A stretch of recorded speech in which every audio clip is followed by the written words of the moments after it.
श्री कृष्ण से जगन्नाथ तक एक दिव्य रूपांतरण की रहस्यमयी कथा। पुरी को देश के 4 धामों से एक माना जाता है। पुरी के समुद्र तट पर स्थित एक बहुत प्रसिद्ध मंदिर है। स्थानीय मान्यता है कि कई वर्ष पूर्व नीलांचल पर्वत पर स्वयं भगवान नीलमाधव, जिन्हें हम जगन्नाथ के नाम से भी जानते हैं, निवास करते हैं। आइए जानते हैं कि श्री कृष्ण कैसे बन गए श्री जगन्नाथ जी भगवान। लेकिन दोस्तों, अगर आप हमारे चैनल पर नए हैं तो चैनल को सब्सक्राइब जरूर करें। आइए सुनते हैं श्री जगन्नाथ भगवान के जन्म की कथा। एक बार भगवान श्री कृष्ण सो रहे थे और निद्रावस्था में उनके मुख से राधा जी का नाम निकला। पटरानियों को लगा कि वह प्रभु की इतनी सेवा करती हैं, परंतु प्रभु सबसे ज़्यादा राधा जी का ही स्मरण करते हैं। रुक्मणी जी एवं अन्य रानियों ने रोहिणी जी से राधा रानी व श्री कृष्ण के प्रेम व ब्रज लीलाओं का वर्णन करने की प्रार्थना की। माता ने कथा सुनाने की हामी तो भर दी, लेकिन यह भी कहा कि श्री कृष्ण व बलराम को इसकी भनक न मिले। तय हुआ कि सभी रानियों को रोहिणी जी एक गुप्त स्थान पर कथा सुनाएंगी, वहाँ कोई और न आए, इसके लिए सुभद्रा जी को पहरा देने के लिए मना लिया गया। सुभद्रा जी को आदेश हुआ कि स्वयं श्री कृष्ण या बलराम भी आए तो उन्हें भी अंदर ना आने देना। माता ने कथा सुनानी आरंभ की। सुभद्रा द्वार पर तैनात थी। थोड़ी देर में श्री कृष्ण एवं बलराम वहां आ पहुंचे। सुभद्रा ने अंदर जाने से रोक लिया। इससे भगवान श्री कृष्ण को कुछ संदेह हुआ। वह बाहर से ही अपनी सूक्ष्म शक्ति द्वारा अंदर की माता द्वारा वर्णित वज्र लीलाओं को आनंद लेकर सुनने लगे। बलराम जी भी कथा का आनंद लेने लगे। कथा सुनते सुनते श्री कृष्ण, बलराम व सुभद्रा के हृदय में ब्रज के प्रति अद्भुत प्रेम भाव उत्पन्न हुआ। उस भाव में उनके पैर हाथ सिकुड़ने लगे, जैसे बाल्यकाल में थे। तीनों राधा जी की कथा में ऐसे विभोर हुए कि मूर्ति के समान जड़ प्रतीत होने लगे। बड़े ध्यानपूर्वक देखने पर भी उनके हाथ पैर दिखाई नहीं देते थे।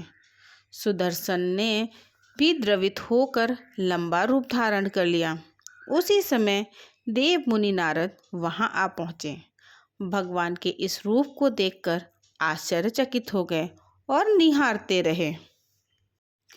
कुछ समय बाद जब तंद्रा भंग हुई तो नारद जी ने प्रणाम करके भगवान श्री कृष्ण से कहा, हे प्रभु, मेरी इच्छा है कि मैंने आज जो रूप देखा है वह रूप आपके भक्त जनों को पृथ्वी लोक पर चिरकाल तक देखने को मिले। आप इस रूप में पृथ्वी पर वास करें। भगवान श्री कृष्ण नारद जी की बात से प्रसन्न हुए और उन्होंने कहा कि ऐसा ही होगा। कलिकाल में मैं इसी रूप में नीलांचल क्षेत्र में अपना स्वरूप प्रकट करूंगा। राजा इंद्रद्युम्न श्रेष्ठ प्रजापालक राजा थे। प्रजा उन्हें बहुत प्रेम करती थी। प्रजा सुखी और संतुष्ट थी। राजा के मन में इच्छा थी कि वह कुछ ऐसा करे जिससे सभी उन्हें स्मरण रखें। दैव योग से इंद्रद्युम्न के मन में एक अज्ञात कामना प्रकट हुई कि वह ऐसा मंदिर का निर्माण कराएं जैसा दुनिया में कहीं और ना हो। इंद्रद्युम्न विचारने लगे कि आखिर उनके मंदिर में किस देवता की मूर्ति स्थापित करें। राजा के मन में यही इच्छा और चिंतन चलने लगा। एक रात इसी पर गंभीर चिंतन करते सो गए। नींद में राजा ने एक सपना देखा। सपने में उन्हें एक देववाणी सुनाई दी। इंद्रद्युम्न ने सुना, राजा, तुम पहले नए मंदिर का निर्माण आरंभ करो। मूर्ति विग्रह की चिंता छोड़ दो। उचित समय आने पर तुम्हें स्वयं राह दिखाई पड़ेगी। राजा नींद से जाग उठे। सुबह होते ही उन्होंने अपने मंत्रियों को सपने की बात बताई। राजपुरोहित के सुझाव पर शुभ मुहूर्त में पूर्वी तट पर एक विशाल मंदिर के निर्माण का निश्चय हुआ। वैदिक मंत्रोच्चार के साथ मंदिर निर्माण का श्री गणेश हुआ। राजा इंद्रद्युम्न के मंदिर बनवाने की सूचना शिल्पियों और कारीगरों को हुई। सभी इसमें योगदान देने पहुंचे। दिन रात मंदिर के निर्माण में जुट गए। कुछ ही वर्षों में मंदिर बनकर तैयार हुआ। सागर तट पर एक विशाल मंदिर का निर्माण तो हो गया, परंतु मंदिर के भीतर भगवान की समस्या जस की तस थी। राजा फिर से चिंतित होने लगे। एक दिन मंदिर के गर्भगृह में बैठकर इसी चिंतन में बैठे राजा की आंखों से आंसू निकल आए। राजा ने भगवान से विनती की, प्रभु, आपके किस स्वरूप को इस मंदिर में स्थापित करूं? इसकी चिंता से व्यग्र हूं। मार्ग दिखाइए। आपने स्वप्न जो संकेत दिया था उसे पूरा होने का समय कब आएगा? देव विग्रह विहीन मंदिर देख सभी मुझ पर हंसेंगे। राजा की आंखों से आंसू झर रहे थे और वह प्रभु से प्रार्थना करते जा रहे थे। प्रभु, आपके आशीर्वाद से मेरा बड़ा सम्मान है। प्रजा समझेगी कि मैंने झूठ मूठ में स्वप्न में आपके आदेश की बात कहकर इतना बड़ा श्रम कराया। हे प्रभु, मार्ग दिखाइए। राजा दुखी मन से अपने महल में चले गए। उस रात को राजा ने फिर एक सपना देखा। सपने में उसे देववाणी सुनाई दी, राजन, यहाँ निकट में ही भगवान श्री कृष्ण का विग्रह रूप है। तुम उन्हें खोजने का प्रयास करो, तुम्हें दर्शन मिलेंगे। इंद्रद्युम्न ने स्वप्न की बात पुनः पुरोहित और मंत्रियों को बताई। सभी यह निष्कर्ष पर पहुँचे कि प्रभु की कृपा सहज प्राप्त नहीं होगी। उसके लिए हमें निर्मल मन से परिश्रम आरंभ करना होगा। भगवान के विग्रह का पता लगाने की जिम्मेदारी राजा इंद्रद्युम्न ने 4 विद्वान पंडितों को सौंप दिया। प्रभु इच्छा से प्रेरित होकर चारों विद्वान 4 दिशाओं में निकले। उन चारों में एक विद्वान थे विद्यापति। वह चारों में सबसे कम उम्र के थे। प्रभु के विग्रह की खोज के दौरान उनके साथ बहुत से अलौकिक घटनाएं हुईं। पंडित विद्यापति पूर्व दिशा की ओर चले। कुछ आगे चलने के बाद विद्यापति उत्तर की ओर मुड़े तो उन्हें एक जंगल दिखाई दिया। वन भयावह था। विद्यापति श्री कृष्ण के उपासक थे। उन्होंने श्री कृष्ण का स्मरण किया और राह दिखाने की प्रार्थना की। भगवान श्री कृष्ण की प्रेरणा से उन्हें राह दिखने लगी। प्रभु का नाम लेते वह वन में चले जा रहे थे। जंगल के मध्य उन्हें एक पर्वत दिखाई दिया। पर्वत के वृक्षों से संगीत की ध्वनि या सुरम्य गीत सुनाई पड़ रहा था। विद्यापति संगीत के जानकार थे। उन्हें वहाँ मृदंग, बंसी और करताल की मिश्रित ध्वनि सुनाई दे रही थी। यह संगीत उन्हें दिव्य लगा। संगीत की लहरियों को खोजते विद्यापति आगे बढ़ चले। वह जल्दी ही पहाड़ी की चोटी पर पहुंच गए। पहाड़ के दूसरी ओर उन्हें एक सुंदर घाटी दिखी जहां भील नृत्य कर रहे थे। विद्यापति उस दृश्य को देखकर मंत्रमुग्ध थे। सफर के कारण थके थे, पर संगीत से थकान मिट गई और उन्हें नींद आने लगी। अचानक एक बाघ की गर्जना सुनकर विद्यापति घबरा उठे। बाघ उनकी ओर दौड़ता हुआ आ रहा था। बाघ को देखकर विद्यापति घबरा गए और बेहोश होकर वहीं गिर पड़े। बाघ विद्यापति पर आक्रमण करने ही वाला था कि तभी एक स्त्री ने बाघ को पुकारा, बाघा। उस आवाज को सुनकर बाघ मौन खड़ा हो गया। स्त्री ने उसे लौटने का आदेश दिया तो बाघ लौट पड़ा। बाघ उस स्त्री के पैरों के पास ऐसे लौटने लगा जैसे कोई बिल्ली पुचकार सुनकर खेलने लगती है। युवती बाघ की पीठ को प्यार से थपथपाने लगी और बाघ स्नेह से लौटता रहा। वह स्त्री वहां मौजूद स्त्रियों में सर्वाधिक सुंदर थी।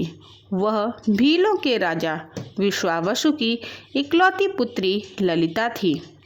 ललिता ने अपने सेविकाओं को अचेत विद्यापति की देखभाल के लिए भेजा। सेविकाओं ने झरने से जल लेकर विद्यापति पर छिड़का।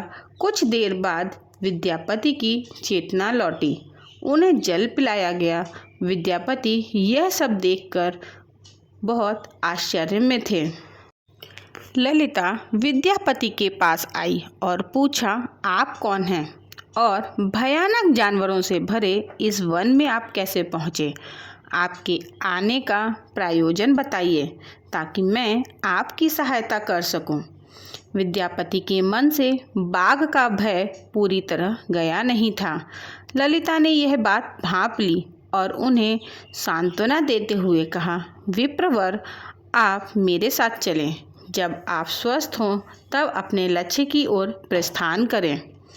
विद्यापति ललिता के पीछे पीछे उनकी बस्ती की तरफ चल दिए। विद्यापति भीलों के राजा विश्वावसु से मिले और उन्हें अपना परिचय दिया। विश्वावसु विद्यापति जैसे विद्वान से मिलकर बड़े प्रसन्न हुए। विश्वावसु के अनुरोध पर विद्यापति कुछ दिन वहां अतिथि बनकर रुके। वह भीलों को धर्म और ज्ञान का उपदेश देने लगे। उनके उपदेशों को विश्वावसु तथा ललिता बड़ी रुचि के साथ सुनते थे। ललिता के मन में विद्यापति के लिए अनुराग पैदा हो गया। विद्यापति ने भी भांप लिया कि ललिता जैसी सुंदरी को उनसे प्रेम हो गया है, किंतु विद्यापति एक बड़े कार्य के लिए निकले थे। अचानक एक दिन विद्यापति बीमार हो गए। ललिता ने उनकी सेवा की। इससे विद्यापति के मन में भी ललिता के प्रति प्रेम भाव पैदा हो गया। विश्वावसु ने प्रस्ताव रखा कि विद्यापति ललिता से विवाह कर लें। विद्यापति ने इसे स्वीकार कर लिया। कुछ दिन दोनों के सुखमय बीते। ललिता से विवाह करके विद्यापति प्रसन्न तो था, पर जिस महत्वपूर्ण कार्य के लिए वह आए थे वह अधूरा था। यही चिंता उन्हें बार बार सताती थी। इस बीच विद्यापति को एक विशेष बात पता चली। विश्वावसु हर रोज सवेरे उठकर कहीं चला जाता था और सूर्योदय के बाद ही लौटता था। कितनी भी विकट स्थिति हो, उसका यह नियम कभी नहीं टूटता था। विश्वावसु के इस व्रत पर विद्यापति को आश्चर्य हुआ। उनके मन में इस रहस्य को जानने की इच्छा हुई। आखिर विश्वावसु जाता कहाँ है? एक दिन विद्यापति ने ललिता से इस संबंध में पूछा। ललिता यह सुनकर सहम गई। विद्यापति ने ललिता से उसके पिता द्वारा प्रतिदिन सुबह किसी अज्ञात स्थान पर जाने और सूर्योदय के पूर्व लौट आने का रहस्य पूछा। विश्वावसु का नियम किसी हाल में नहीं टूटता था, चाहे कितनी भी विकट परिस्थिति हो। ललिता के सामने धर्म संकट आ गया। वह पति की बात को ठुकरा नहीं सकती थी, लेकिन पति जो पूछ रहा था वह उसके वंश की गोपनीय परंपरा से जुड़ी बात थी, जिसे खोलना संभव नहीं था।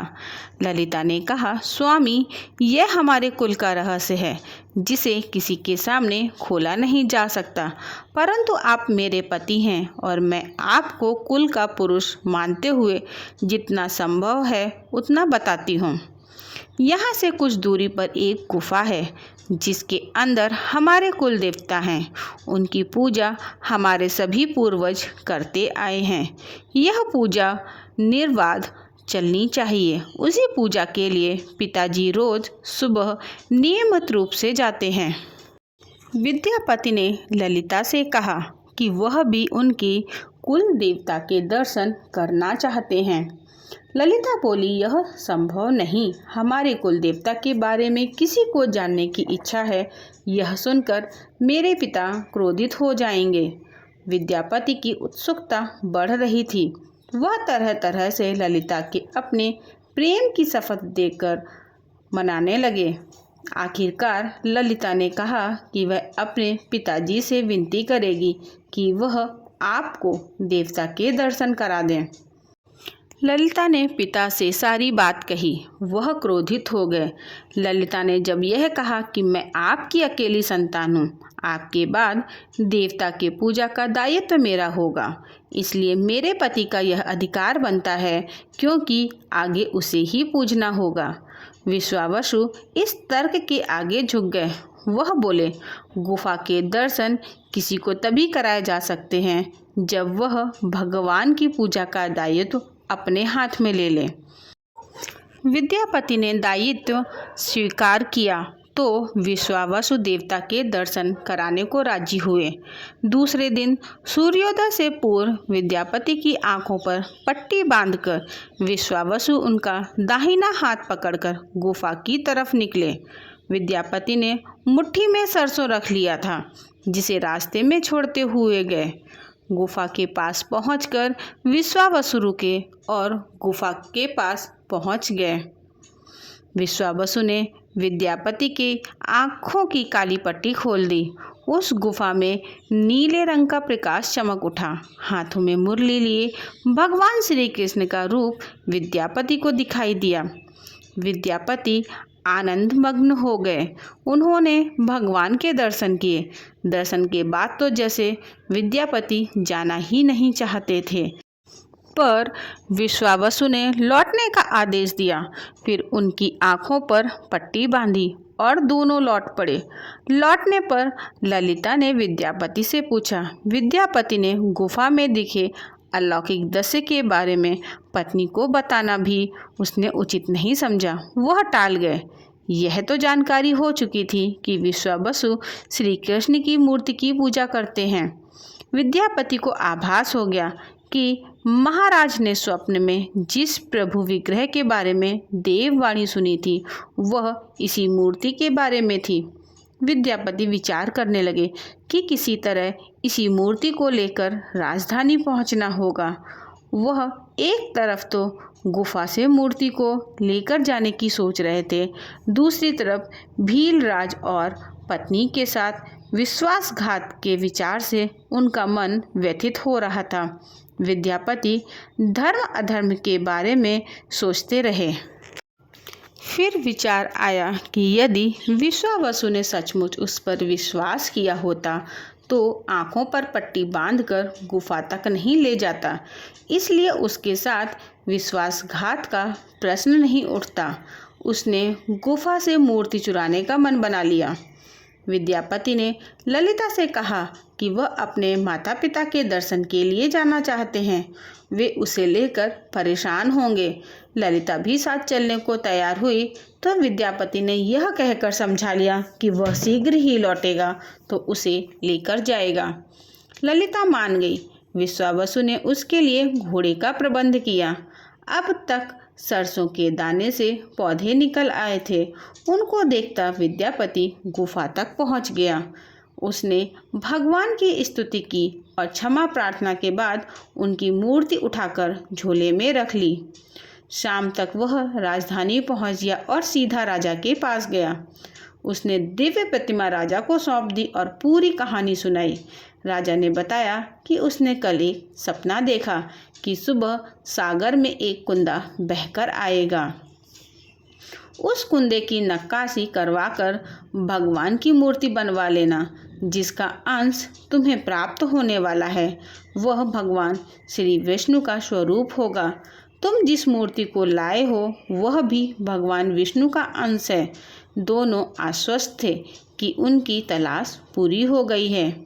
राजा ने कहा कि जब भगवान द्वारा भेजी लकड़ी से हम इस प्रतिमा का बड़ा स्वरूप बनवा लेंगे तब तुम अपने ससुर से मिलकर उन्हें मूर्ति वापस कर देना। उनके कुल देवता का इतना बड़ा विग्रह एक भव्य मंदिर में स्थापित देखकर उन्हें खुशी ही होगी। दूसरे दिन सूर्योदय से पूर्व राजा विद्यापति तथा मंत्रियों को लेकर सागर तट पर पहुंचा। स्वप्न के अनुसार एक बड़ा कुंदा पानी में बहकर आ रहा था। सभी उसे देखकर प्रसन्न हुए। 10 नावों पर बैठकर राजा के सेवक उस कुंदे को खींचने पहुंचे। मोटी मोटी रस्सियों से कुंदे को बांधकर खींचा जाने लगा, लेकिन कुंदा टस से मस नहीं हुआ और लोग भेजे गए, लेकिन सैकड़ों लोग और नावों का प्रयोग करके भी कुंदे को हिलाया तक नहीं जा सका। राजा का मन उदास हो गया। सेनापति ने एक लंबी सेना कुंदे को खींचने के लिए भेज दी। सारे सागर में सैनिक ही सैनिक नजर आने लगे, लेकिन सभी मिलकर कुंदे को अपने स्थान से हिला ना सके। सुबह से रात हो गई। अचानक राजा ने काम रोकने का आदेश दिया। उसने विद्यापति को अकेले में ले जाकर कहा कि वह समस्या का कारण जान गया है। राजा के चेहरे पर संतोष के भाव थे। राजा ने विद्यापति को गोपनीय रूप से कहीं चलने की बात कही। राजा इंद्रद्युम्न को भगवान की प्रेरणा से समझ में आने लगा कि आखिर प्रभु के विग्रह के लिए जो लकड़ी का कुंदा पानी में बहकर आया है वह हिलडुल भी क्यों नहीं रहा। राजा ने विद्यापति को बुलाया और कहा, तुम जिस दिव्य मूर्ति को अपने साथ लाए हो उसकी अब तक जो पूजा करता आया था उससे तुरंत भेंट करके क्षमा मांगनी होगी। बिना उसके स्पर्श किए यह कुंदा आगे नहीं बढ़ सकेगा। राजा इंद्रद्युम्न और विद्यापति विश्वावसु से मिलने पहुँचे। राजा ने पर्वत की चोटी से जंगल को देखा तो उसकी सुंदरता को देखता ही रह गया। दोनों भीलों की बस्ती की ओर चुपचाप चलते रहे। इधर विश्वावसु अपने नियमित दिनचर्या के हिसाब से गुफा में अपने कुल देवता की पूजा के लिए चले। जहां प्रभु की मूर्ति गायब देखी तो वह समझ गए कि उनके दामाद ने ही यह छल किया है। विश्वावसु लौटे और ललिता को सारी बात सुना दी। विश्वावसु पीड़ा से भरा घर के आंगन में पछाड़ खाकर गिर गए। ललिता अपने द्वारा किए विश्वासघात से दुखी थी और स्वयं को इसका कारण मान रही थी। पिता पुत्री दिन भर विलाप करते रहे। उन दोनों ने अन्न का एक दाना भी न छुआ। अगली सुबह विश्वावसु उठे और सदा की तरह अपनी दिनचर्या का पालन करते हुए गुफा की तरफ बढ़ निकले। वह जानते थे कि प्रभु का विग्रह वहाँ नहीं है, फिर भी उनके पैर गुफा की ओर खींचे चले जाते थे। विश्वावसु के पीछे ललिता और रिश्तेदार भी थे। विश्वावसु गुफा के भीतर पहुँचे जहाँ भगवान की मूर्ति होती थी। उस चट्टान के पास खड़े होकर हाथ जोड़कर खड़े रहे, फिर ऊंची चट्टान पर गिर गए और बिलख बिलख कर रोने लगे। उनके पीछे प्रजा भी रो रही थी।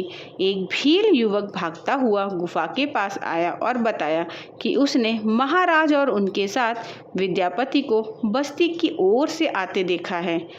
यह सुनकर सब चौंक उठे। विश्वावसु राजा के स्वागत में गुफा के बाहर आए, लेकिन उनकी आंखों में आंसू थे। राजा इंद्रद्युम्न विश्वावसु के पास आए और उन्हें अपने हृदय से लगा लिया। राजा बोले, भीलराज, तुम्हारे कुल देवता की प्रतिमा का चोर तुम्हारा दामाद नहीं, मैं हूँ। उसने तो अपने महाराज के आदेश का पालन किया। यह सुनकर सब चौंक उठे। विश्वावसु ने राजा को आसन दिया। राजा ने उस विश्वावसु को शुरू से अंत तक पूरी बात बताकर कहा कि आखिर क्यों यह सब करना पड़ा। फिर राजा ने उनसे अपने स्वप्न और फिर जगन्नाथपुरी में सागर तट पर मंदिर निर्माण की बात कह सुनाई। राजा ने विश्वावसु से प्रार्थना की, भील सरदार विश्वावसु, कई पीढ़ियों से आपके वंश के लोग भगवान की मूर्ति को पूजते आए हैं। भगवान के उस विग्रह के दर्शन सभी को मिले, इसके लिए आपकी सहायता चाहिए। ईश्वर द्वारा भेजे गए लकड़ी के कुंदे से बनी मूर्ति के भीतर हम इस दिव्य मूर्ति को सुरक्षित रखना चाहते हैं। अपने कुल की प्रतिमा को पुरी के मंदिर में स्थापित करने की अनुमति दो। उस कुंदे को तुम स्पर्श करोगे तभी वह हिलेगा। विश्वावसु राजी हो गए। राजा सब परिवार विश्वावसु को लेकर सागर तट पर पहुँचे। विश्वावसु ने कुंदे को छुआ। छूते ही कुंदा अपने आप तैरता हुआ किनारे पर आ लगा। राजा के सेवकों ने उस कुंदे को राजमहल में पहुंचा दिया। अगले दिन मूर्तिकारों और शिल्पियों को राजा ने बुलाकर मंत्रणा की कि आखिर इस कुंदे से कौन सी देव मूर्ति बनाना शुभदायक होगा। मूर्तिकारों ने कह दिया, वे पत्थर की मूर्तियां बनाना तो जानते हैं, लेकिन लकड़ी की मूर्ति बनाने का उन्हें ज्ञान नहीं। एक नए विघ्न के पैदा होने से राजा फिर चिंतित हो गए। उसी समय वहां एक बूढ़ा आया। उसने राजा से कहा, इस मंदिर में आप भगवान श्री कृष्ण को उनके भाई बालभद्र तथा बहन सुभद्रा के साथ विराजमान करें। इस दैवयोग का यही संकेत है। राजा को उस बूढ़े व्यक्ति की बात से सांत्वना तो मिली, लेकिन समस्या यह थी कि आखिर मूर्ति बने कैसे। तब बूढ़ा बोला, मैं इस कला में कुशल हूँ। मैं इस पवित्र कार्य को पूरा करूँगा और मूर्तियाँ बनाऊँगा, पर मेरी एक शर्त है। राजा प्रसन्न हो गए और उनकी शर्त पूछी। बूढ़े शिल्पकार ने कहा, मैं भगवान की मूर्ति निर्माण का काम एकांत में करूँगा। मैं यह काम बंद कमरे में करूँगा। कार्य पूरा करने के बाद मैं स्वयं दरवाज़ा खोलकर बाहर आऊँगा। इस बीच कोई मुझे नहीं बुलाए। राजा सहमत तो थे, लेकिन उन्हें एक चिंता हुई और बोले, यदि कोई आपके पास नहीं आएगा तो ऐसी हालत में आपके खाने पीने की व्यवस्था कैसे होगी। शिल्पकार ने कहा, जब तक मेरा काम पूर्ण नहीं होता मैं खाता पीता नहीं हूँ। राज मंदिर के एक विशाल कक्ष में उस बूढ़े शिल्पकार ने स्वयं को 21 दिनों के लिए बंद कर लिया और काम शुरू कर दिया। भीतर से आवाज़ें आती थीं। महारानी गुंडीचा देवी दरवाजे से कान लगाकर अक्सर छेनी हथौड़े के चलने की आवाज़ें सुना करती थी। महारानी रोज की तरह कमरे के दरवाजे से कान लगाए खड़ी थीं। 15 दिन बीते थे कि उन्हें कमरे से आवाज़ सुनाई पड़नी बंद हो गई। जब मूर्तिकार के काम करने की कोई आवाज़ न मिली तो रानी चिंतित हो गई। उन्हें लगा कि वृद्ध आदमी है, खाता पीता भी नहीं, कहीं उसके साथ कुछ अनिष्ट न हो गया हो। व्याकुल होकर रानी ने दरवाजे को धक्का देकर खोला और भीतर झांका। महारानी गुंडीचा देवी ने इस मूर्तिकार को दिया हुआ वचन भंग कर दिया था। मूर्तिकार अभी मूर्तियां बना रहा था, परंतु रानी को देखते ही वह अदृश्य हो गया। मूर्ति निर्माण का कार्य अभी तक पूरा नहीं हुआ था। हाथ पैर का निर्माण पूर्ण नहीं हुआ था। वृद्ध शिल्पकार के रूप में स्वयं देवताओं के शिल्पी भगवान विश्वकर्मा आए थे। उनके अदृश्य होते ही मूर्तियां अधूरी ही रह गईं। इसी कारण आज भी यह मूर्तियां वैसी ही हैं। उन प्रतिमाओं को ही मंदिर में स्थापित कराया गया। कहते हैं विश्वावसु संभवतः उस जरा बहेलिए का वंशज था जिसने अनजाने में भगवान श्री कृष्ण की हत्या कर दी थी। विश्वावसुर शायद कृष्ण के पवित्र अवशेषों की पूजा करता था। ये अवशेष मूर्तियों में छिपाकर रखे गए थे। विद्यापति और ललिता के वंशज जिन्हें दैत्यपति कहते हैं, उनका परिवार ही यहाँ अब तक पूजा करता है। दोस्तों, अगर आपको यह जानकारी अच्छी लगी हो तो वीडियो को लाइक ज़रूर करें, और अगर आपने चैनल को अभी तक सब्सक्राइब ना किया हो तो चैनल को सब्सक्राइब भी करें। धन्यवाद। जय जगन्नाथ।